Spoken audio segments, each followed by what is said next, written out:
This is the Tech Phantom, and welcome to video number 9 of this walkthrough. We are playing Dark Souls for the PS3 with the downloadable content and latest patch installed. And as we progress through the game, we are exploring the lore of Dark Souls. In addition to that, I am trying to highlight for you guys what I like to call obscure or secret loot. And these are treasure and items that I happen to think are pretty valuable and pretty useful for a variety of different builds.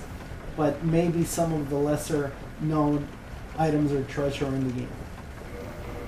Alright, so in a previous video we started to talk about the Witch of Izalith and we explored the pyromancy lore in quite a lot of detail. And in this video, in the second half of the video, we are going to be talking about pyromancy again and its connection to Lord Nito and the Catacombs and the Tomb of the Giants.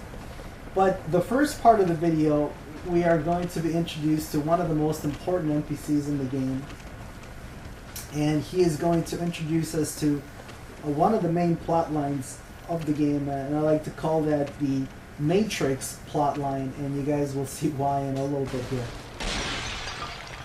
Alright, so if you remember in the last video, the last thing we did is we picked up a Fire Keeper soul, and we are making our way to Fireland Shrine, and we are hoping that Anastasia can hook us up with another upgrade to our Estus Flask. And I have put on one of my favorite armor sets in the game, and that is the Gold Hem Black set. And this set has a fair amount of physical defense for its weight, and it has very high fire protection and the highest poison resistance in the game. So it's a very, very good set for Blighttown and also for the Painted World of Ariamis, where you have to deal with both fire and poison. Alright, and as we make our way back to Fireland Shrine, you see a little bit of pop in it there. That's the first time that I've seen that on my PS3.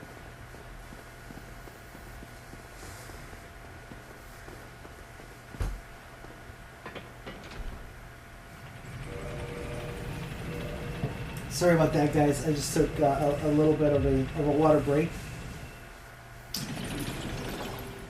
Alright, so we are back in Fireland Shrine. So let's go talk to our favorite firekeeper, and that's Anastasia.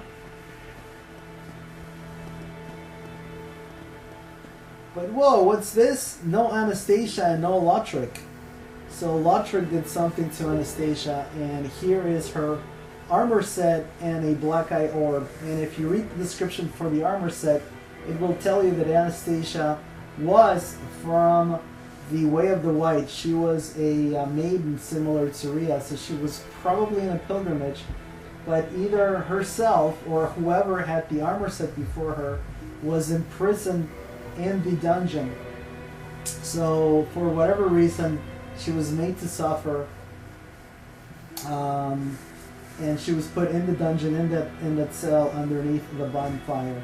And that is going to be a recurring theme for Firekeepers, is that they suffer quite a bit.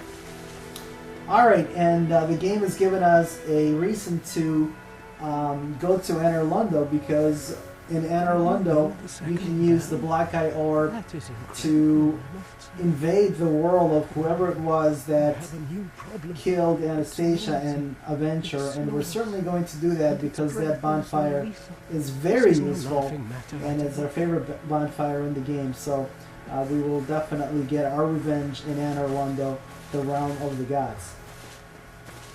Alright, so let's talk to Griggs, and Griggs, as usual, is not very sure of himself, and he's a little bit shy, but he has a little bit of game. So he's playing possum a little bit, and his armor set is the Black Sorcerer set. If you take a look at the description of that set, it tells you that a sect within the Benheim Dragon School uses this set and that this sect of sorcerers is adept at surreptitious stalking about, and also they like to play with sound altering spells. I guess like Full Control, which I just bought from him. And Griggs is going to tell us about Master Logan, and he has a lot of reverence and esteem for Master Logan. Apparently Master Logan is on a voyage to find wisdom, and he is trying to go to the Regal Archives looking for wisdom. And Griggs is complaining about the fact that Master Logan didn't take him along, and he's feeling a little bit sorry for himself. But again, Griggs is a little bit of an enigmatic character because he sells a couple of rings that are only given out or granted to high-level magicians, high-level sorcerers at the Vinheim Dragon School. So he doesn't have a lot of belief in himself, but apparently he is a very accomplished sorcerer because he is carrying the Lingering Dragon Crest Ring. Alright. So let's go talk to the crestfallen warrior, and he complained about somebody that had bad breath and smelled bad and snored. And he keeps complaining about it, and he says something like, it's time I do something about it. I don't know what he's going to try to do. And this is the NPC that the crestfallen warrior is talking about. But first, let's talk to Laurentius of the Great Swamp. And Laurentius has got some of that enigmatic dialogue about the swamp being in tune with nature, and nature being in tune with pyromancy, and I haven't figured that out yet. I'm still trying to think about it. By the way, he's going to ask about the pyromancy that the fair lady gave to us, and if you say no to his dialogue, he will stay put. If you say yes to his dialogue, he will go to Blighttown in search of the fair lady, and maybe in search of Pilana. So we want to make sure that we say no here, because we want to keep him around. And he's pretty cool. We say no, but he's not going to hold out against us, and he's going to continue teaching us pyromancy and selling us pyromancy spells. You will understand. It only takes time. Goodbye. Be safe. Alright, so it is now time to meet one of the most important NPCs in the game. And this is apparently the creature that is awakened by the bells of awakening. And this is Kingseeker Frampt, a friend of the Great Lord Wind, a close friend of the Great Lord Wind. And he's going to tell us that we are essentially Neo from the Matrix, that we are special, that we have a fate, special fate in store for us. If we choose to accept our fate, we can succeed and be the next ruler of this land, and we can erase the curse of the undead and do away with the dark sun. And all we need to do is link the bonfire, and in order to do that, we must go to Anor Londo and acquire the Lord Vessel. So we really don't know what in the world that means, and we'll talk about that in a little bit. But this is the third time within the last minute or so that the game has given us a reason to go to Anor Londo. We need to go to Anor Londo to avenge Anastasia. We need to go to Anor Londo if we want to go after Master Logan. And we need to go to Anor Londo to get the Lord Vessel. So the game really, really wants us to go to Anor Londo, the realm of the gods, and apparently a very, very important waypoint.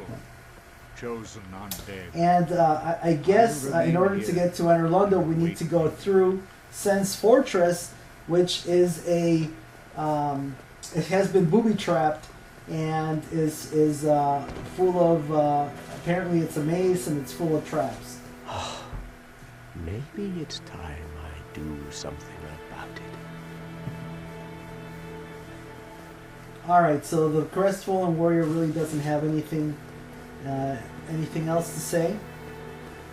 Alright, so the game basically has given us a new purpose. So our new purpose, the game is telling us, or at least Frampt, the primordial serpent, is telling us that we are the one, sort of like Neo from the Matrix, and that we have a special fate, and it's sort of noble because we can help all of the other undead just like us, and by linking the fires and by succeeding Great Lord Win, we can undo the curse of the undead, or we can wash away the curse of the undead. So the game is, through the primordial serpent, Kingseeker Frampt, is giving us a noble objective, or a noble goal for the game. Alright, but I don't know. I don't know if I trust a Frampt. You know, the name Kingseeker makes it sound like he has been looking for this special undead for a long time. So we may not be the first one. We may be just the latest special undead that he has found. So this is another sort of tie, or sort of tie-in with the Matrix for the Dark Souls lore. Alright, so we are in the Catacombs, and this is the area that leads to the Tomb of the Giants, where you can find Lornito, Grave Lornito. He was the first of the dead. He's also the master of disease and pestilence, and he was one of the original souls that fought alongside Lord Win and helped him defeat the dragons. Now, what's interesting about this area is there are multiple factions that are wandering into the Catacombs looking for something, and they're looking for a couple of different things, and I will show you. We will find out what at the beginning of this video, and then much later when we come back to this area, we will find out the other faction that likes to wander into the Catacombs. Okay, so the Catacombs are controlled by these necromancers, or undead mages, and they control these patrols of skeletons. Now, it makes sense that the necromancers would be in the Catacombs, because the Catacombs are full of dead skeletons, so there's a large pool of bodies or skeletons that can be revived, resuscitated, or just controlled by the necromancers. And we can tell that the necromancers are pyromancers because they're casting pyromancy at us with the skull lantern. So not only do they have fire weapons, but they can also cast pyromancy. So the necromancers are certainly pyromancers. So now, where do they come from, and what are they doing here? We will find out in a little bit. Alright, so there are a number of different ways to get through this level. The way that I'm showing you here is going to unlock an NPC, but you can actually follow the fog gates and take the long way down, or you can just continuously drop, and you'll eventually make it to the bottom of the level if you find the right drop points. I guess one thing that I forgot to mention is that the armor set for the necromancers was very similar to the gold hem black set. So that's another piece of confirmation that the necromancers were at one point pyromancers, and they may have been at one point disciples of Quelana if they were wearing her set. Okay, so this is the shortcut, and we have just unlocked Vamos the Blacksmith. And this is a very, very interesting character.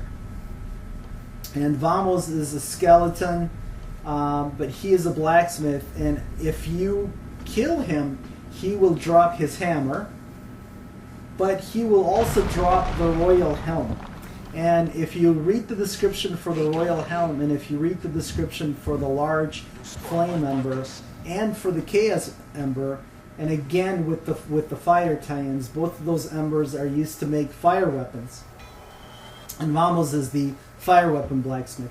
Anyway, if you take a look at the description of those items, it says that it can only be handled by ancient blacksmiths. And the Royal Hound actually says that it was passed down. It's a family heirloom from a royal family.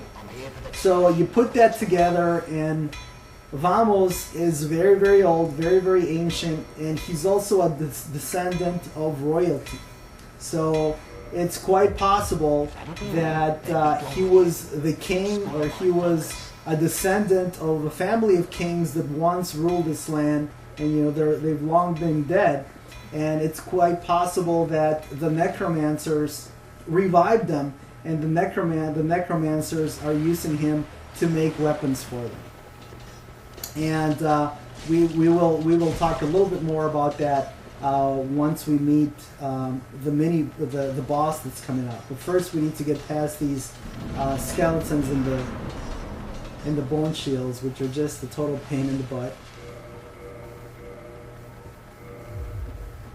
All right, so there are a couple of options for who could have revived Vamos, and who could have taught the pyromancers how to control the skeletons. So we have just dropped to the bottom of the catacombs, and we are in this chamber, and there's a bunch of skeletons, and there is a master necromancer doing something on a skeleton, casting some kind of a spell. And this is an uber pyromancer, and he has a set that's sort of similar to the set that pyromancers wear, that the Daughters of Chaos wear, but he also has these masks. And this is Pinwheel, and he actually controls the mages, the undead mages, and the pyromancers. And my theory on Pinwheel is that he is the one that figured out, he's a pyromancer, he wandered in from the swamp at some point, he ended up here. We don't know what he was looking for, but he ended up here, and he figured out how to manipulate his humanity so that he can control the skeletons. And we know that humanity can be manipulated to at least communicate with skeletons, because you can buy a pyromancy called Undead Report that will let you, for a little bit, control the skeletons. So it's not a far reach to say that there's a pyromancer, a Pinwheel, that actually figured out how to do this, and he controls all the skeletons. And his followers are the undead mages. So the undead mages actually learn the pyromancy that allows them to control skeletons from the Pinwheel, and they basically serve as his apprentices. And when they all went hollow, they sort of went crazy, and that would explain why they attack you. All right, so Pinwheel has kindling, the right of kindling, and this is a way to increase the amount of Estus that can be collected from a bonfire. So this will allow you to basically recover more life from a bonfire. And this is a very, very useful item for an undead, and more of that later. And also, if you saw a little bit earlier, we looked at the description of the Mask of the Child, and in that description we figured out why it was that Pinwheel had wandered into this area, and pyromancers had wandered into this area. It was because they were looking to steal a piece of Great Lord Nito. Now, why would they want a piece of Great Lord Nito's soul? It's because pyromancy is intertwined with the soul and with humanity. So by stealing a little piece of Lord Nito, they can become stronger. Alright guys, so I threw a lot of stuff at you here. So let me see if I can recap it and I can turn it all into a coherent tale. Pinwheel is a great pyromancer. He wandered in from the swamp. It's possible that he's Solomon. He wants a piece or all of Grave Lord Nito's Lord Soul, because that will turn him into very, very strong pyromancer. He knows that Grave Lord Nito is weak to fire. he creates a pyromancy that allows him to control and to revive skeletons. He then revives Vamos, who was once either a royal blacksmith or who was actually a royal king. And Vamos has the ability, or is given the ability by Pinwheel, to make fire weapons. And again, Gravelord Nito is weak to fire, so that would make sense. Pinwheel also teaches his new pyromancy to control skeletons to his followers, to his apprentices. And when they turn hollow, they turn into the undead mages that you have to fend in the Catacombs. Alright, so hopefully that ties it all together and that makes sense to you guys, and I'm looking forward to your comments. But that's just one of the factions that likes to go into the Catacombs. There is another faction that likes to go into the Catacombs for a completely different reason. And that faction is the Way of the White. And we know that the clerics and the Way of the White had been down in the Catacombs because Rhea told us that she was going on pilgrimage and she was going to go down to the Catacombs, through the Catacombs to the Tomb of the Giants. And as we explore the Catacombs here, we are going to find some loot. And this is further proof that clerics from the Way of the White have been here down in the Catacombs. We don't know what they were up to. We will find that out a little bit later. But here is a shrine to some deity. And here we find the Dark Moon Sandstorm. And I'm not going to be quick enough with Homeward Bone here, guys. So I'm going to die. And I will recover my souls in the next video. I guess I was a little bit too slow with Homeward Bone. But let's take a look at the ring that we picked up. Again, it was the Dark Moon Sands ring.